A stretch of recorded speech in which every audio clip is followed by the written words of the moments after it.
Arte m'a proposé de faire le portrait de quelqu'un. J'ai eu envie de faire le portrait de quelqu'un à Toulon, d'un Toulonnais, une Toulonnaise. Je me suis dit, tiens, comme on a de bonnes relations avec la RMTT ici, avec le Théâtre Liberté, je me suis dit, tiens, ça serait intéressant de mieux comprendre le métier qu'ils font à la RMTT. Premier plan, il est fait. J'ai choisi Dominique Barletta, qui est une femme de 59 ans, qui en plus a opéré une reconversion comme ça dans son métier, puisqu'avant elle vendait des chaussures avec son père, qu'après ils ont fait faillite, et puis qu'elle a fait des ménages, et puis après elle a fait les stages de la RMTT, elle est devenue conductrice de bus. C'est un métier d'ailleurs qu'elle aime beaucoup, et qui est en même temps dur, mais qu'elle fait avec beaucoup de générosité et de passion. Dominique a été d'une présence, d'une générosité, d'une facilité pour le tournage formidable. Quand je la vois, elle m'émeut. Je trouve c'est une belle personne et ça se sent dans le film. Donc je suis ravi d'avoir eu la chance de trouver Dominique pour ce film.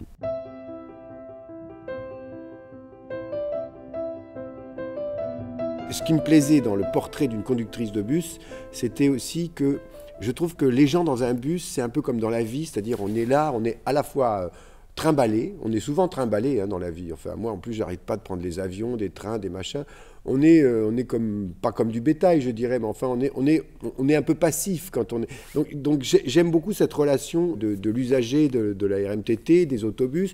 La diversité de la population toulonnaise, elle était représentée. Donc j'ai eu envie de filmer Dominique dans son travail.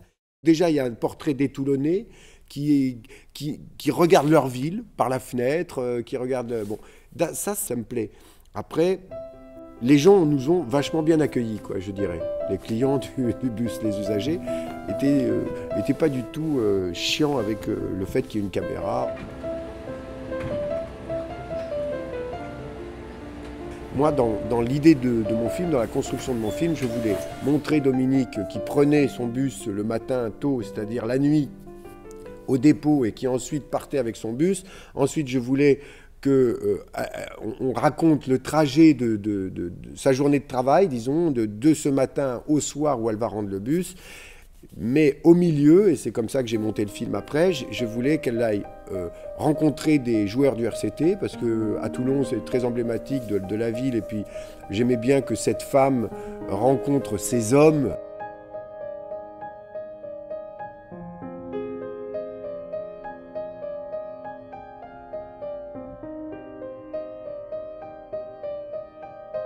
Une des choses qui m'intéresse beaucoup dans ce film, c'est la rencontre entre Dominique Barletta, cette conductrice de bus toulonnaise, avec la culture en général et avec la culture en particulier à Toulon, qui est le Théâtre Liberté, où on essaye, nous, au Théâtre Liberté, on ne veut pas être seulement un endroit seulement pour des théâtreux, pour des spécialistes du théâtre, mais un endroit où toute la population se dit « Tiens, j'ai quelque chose à aller glaner, à quelque chose que je peux trouver au Théâtre Liberté ».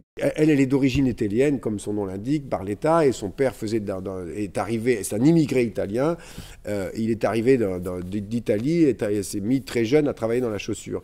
Et quand elle voit le spectacle d'un Italien qui s'appelle Paradavino, Fausto. Elle voit tous ces Italiens, et là on voit sa réaction dans le film où elle dit « mais ça c'est ma vie, quoi, c'est ma vie que j'ai devant ». C'est-à-dire que c'est l'histoire d'un boucher qui fait faillite. Après, sa mère, à Dominique, elle est morte à ce moment-là parce que épuisée par la faillite, par le drame de leur vie, quoi.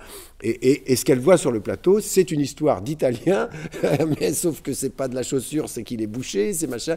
Mais donc moi, il n'y a rien qui peut plus me bouleverser que de comprendre que mon métier, bon, au fond, il est utile aussi aux autres, à la société, et qu'on se retrouve aussi à travers des histoires qu'on raconte. On a eu la chance, la semaine où on tournait, qu'il y ait la galette des rois de la RMTT, donc j'ai utilisé cette dernière partie pour, au moment où elle ramène son bus, qu'elle le passe dans les rouleaux là, pour le nettoyer. On apprend à ce moment-là qu'elle le fait surtout pour le film, mais que Dominique Barletta ne fait pas souvent le nettoyage de son bus. Enfin, le rouleau, je parle, hein, parce que l'intérieur, c'est pas à eux de le faire. Mais...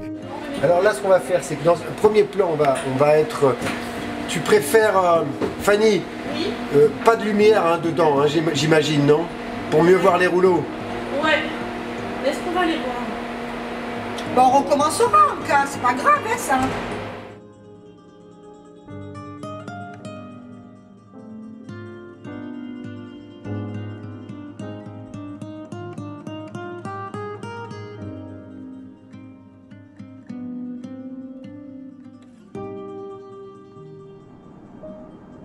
Donc j'ai pu finir avec la photo de famille en tout cas des employés de la RMTT qui étaient présents à la galette des Rois. Et c'était un moment, on a pu filmer ça et c'est la fin de mon film. C'était le dernier plan de Dominique. Ah non, c'était pas le dernier plan. Non, je me suis dit, ouais, c'est demain. Non, c'est demain. Bon, demain, on lui fera ça. Comme le disait très bien son directeur, je trouve que la RMTT, et c'est ce qu'on essaye de construire, disons, ensemble, nous avec eux et eux avec nous. C'est-à-dire que c'est plus qu'un réseau de déplacement, c'est aussi un réseau qui crée du lien dans toute cette agglomération toulonnaise. Et plus on sera vertueux dans ce sens, plus on ira à la recherche des populations, plus on créera des ponts et plus on fera de cette ville un lieu fertile, un lieu de partage, d'échange et non pas un lieu de castagne et de guerre.